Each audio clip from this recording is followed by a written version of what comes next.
Selamat datang lagi di channelku. Saya harap hari ini kalian akan menikmati video ini. Silakan menonton.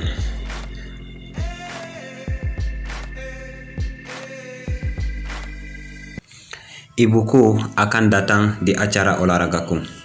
Katakan aku akan bermain sepak bola. Ibuku akan berada di samping lapangan. Ketika permainan sejarah dimulai, ibuku akan ikut berlari mengikuti pergerakan dan berseru, "Ayo, Mark, ayo!" Aku hanya bisa membanting. Oh Tuhan, ketika aku tangga berkerumun dengan pemain lainnya, mereka bertanya, "Mark, apakah dia ibumu?" Kataku, "Tidak, aku tidak pernah melihat dia sekalipun dalam hidupku." Lihat, waktu itu aku belum menyadari anugerah terbesar yang pernah ibu berikan padaku adalah kepercayaannya terhadapku.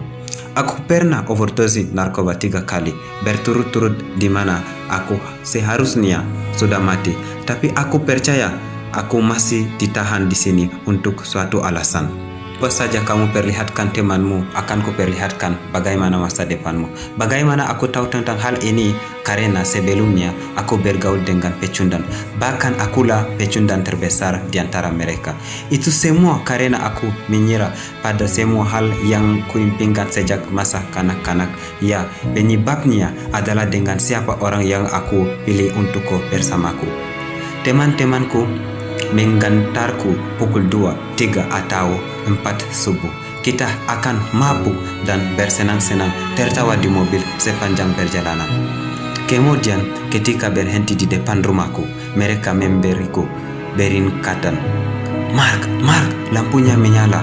"Oh men, ibuku sudah bangun," ujarku. Lihat, ibuku akan tidur sebelum ia dapat memastikan bahwa anak laki-lakinya sepenuhnya masih hidup. Aku masuk dan ia berkata, "Hai Mark, bagaimana malammu?" "Semuanya berjalanan baik-baik saja, Ma. Sekarang aku cuma mau tidur." Ibuku kembali melontarkan pertanyaan. "Mark, sedari pagi hingga malam ini belum sekalipun aku bertemu denganmu. Bolehkah aku bicara denganmu?" "Duh, udahlah, tinggalkan aku sendiri. Ibu menggangguku," kataku seraya membanting pintu kamar tidur pada satu-satunya orang yang mempercayaiku. Aku sedang melakukan tur dunia. Kami akan bergulat di Jepang. Setelah bertandingan gulatku, aku pergi menaiki tangga menuju kamar hotelku dan tertidur. Ada sebuah ketukan terdengar di pintu tepat pada pukul 3 pagi. Aku segera beranjak dari kasur, mengintip melalui safety window untuk melihat siapa yang mengetuk, dan ternyata ia adalah promotor Jepang. Ketika aku membuka pintu, ia berkata, "Mark, kau harus segera melepon rumah. Sepertinya telah terjadi sebuah kecelakaan." Aku pun menyambar telepon kamar hotel dan melepon nomor US. "Hai, apa yang telah terjadi?" Di seberang sana ia berkata, "Mark, aku tidak tahu bagaimana semestinya untuk memberitahumu hal ini." Aku menjadi tak sabar. "Cepat katakan apa yang terjadi." Kemudian dia menangis.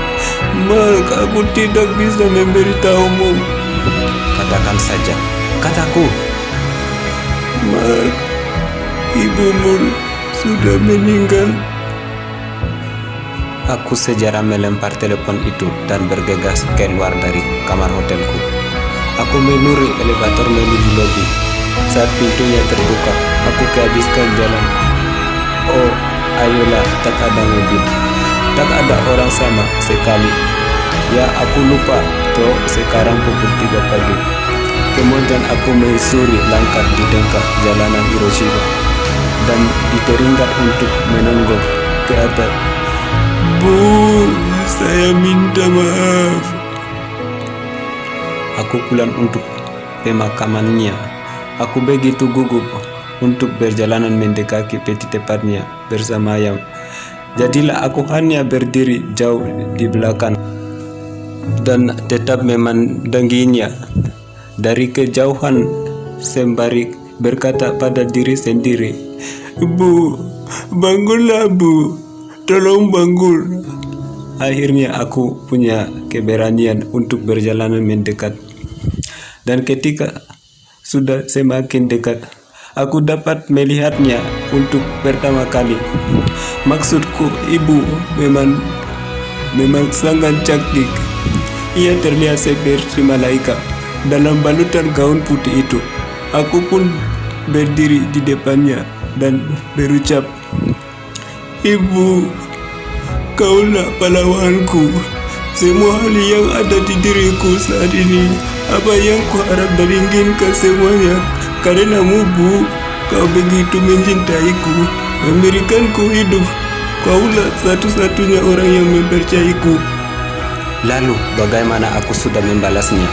Dengan mabuk-mabukan, menjadi orang bodoh, dan bergaul dengan sekelompok pecundang. Untuk apa? Padahal yang ia inginkan hanyalah untuk berbincang denganku. Aku harap aku bisa menggerobol denganmu sekarang, Bu. Aku harap ibu dapat melihat apa yang tengah aku lakukan.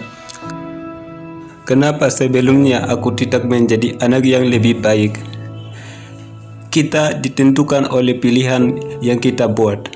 Tapi jika kau mengelilingi dirimu dengan orang-orang yang terlihat dengan alkohol dan obat-obatan terlarang, sudah riwayatmu tamat jalan buntu. Aku ada di sini bukan untuk menceramahimu. Aku hanya akan memberitahumu, aku pernah menjalani hidup seperti itu. Hal itu hanya akan berujung pada hati yang patah, hubungan yang retak, dan mimpi yang hancur. Dan kematian. Sekali untuk apa? Untuk bersenang-senang? Kalau kamu punya ibu atau ayah, maka ketika kamu pulang, katakan pada mereka betapa kamu mencintai mereka. Lihatlah, hidupku sekadar hanya menjadi kaya dan terkenal. Aku harus menjadi milioner. Aku harus memenangkan kompetisi. Aku harus yang menjadi pemenang dalam biaya pernikahan keluargaku dan teman-temanku. Untuk apa? Untuk sendirian di dunia ini?